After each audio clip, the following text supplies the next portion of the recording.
My friend Frederick Somers says that art is the sensuous apprehension of what we do not yet understand in the presence of reality.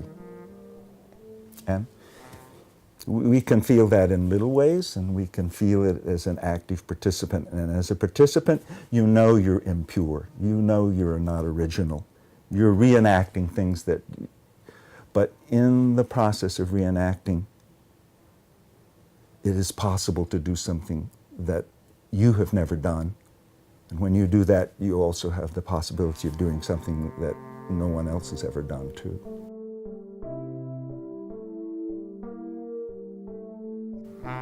I think that day that Emmet and I went down to the creek to photograph, Emmet asked me to stand up higher on the ridge so that he could look up at me.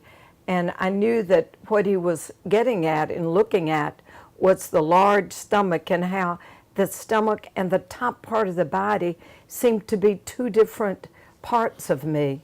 And so I stood as still as I could and as careful as I could, because I was standing up on a hill. But I remember that is a photograph that would probably be the last photograph of me pregnant. And I think women, when they know that in life they've gone through a part of giving birth or a part of being pregnant, and it'll be their last time, it's a very special time. And I remember that as probably being the last photograph of me being pregnant ever in my life. We always live in a world that's wildly complex, and it's so different from the actual day-to-day minutia of what we live. I think I'm happiest when I have a sense of that what people take from an image, they feel like that now they are participants in giving back to the world. And so it's funny, I don't think of, oh, how do we measure in this? I think of, how does the world measure in this? How is our tenderness toward the physical world enlarged or focused by the experience of wonderful images? I mean, beautiful images can only happen in a miraculous world. And I think that's the thought that's on my mind most of the time these days. What a fabulous, amazing world we have, and how we seem to be caught in a kind of moment where, almost as though to pass through a bottleneck or to pass through a funnel, where we may destroy much of what we have. It would be so easy. We're so exuberant. There's so many of us. There's so much potential to destroy the whole of animated nature.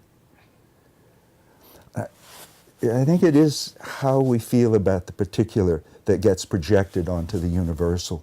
That's really the process that each person individually is engaged with. I think that means the most to me. That's what's really on my mind.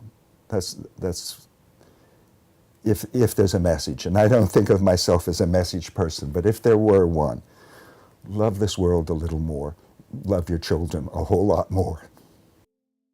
I think for me, if people who look at the photographs, whether they are of me or of your landscapes, if they carry away a feeling of being a part of the world in a good way, in a caring way, and if that can go forward in life, that's very important, and it's worth it.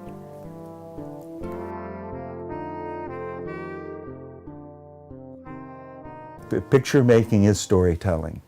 Fundamentally, it's storytelling. But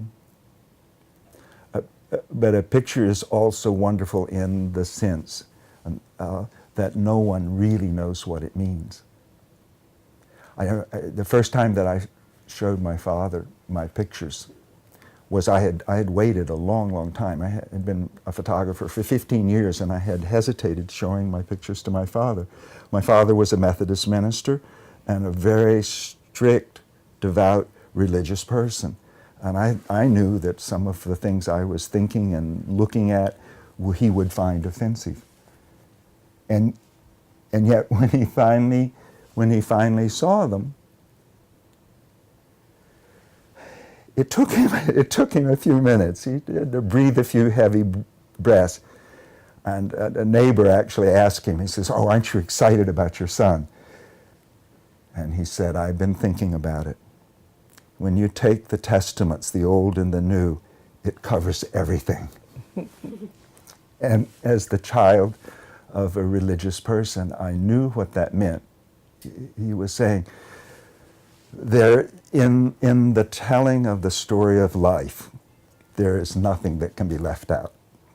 And that includes the worst that we do, the best that we do, the whole story.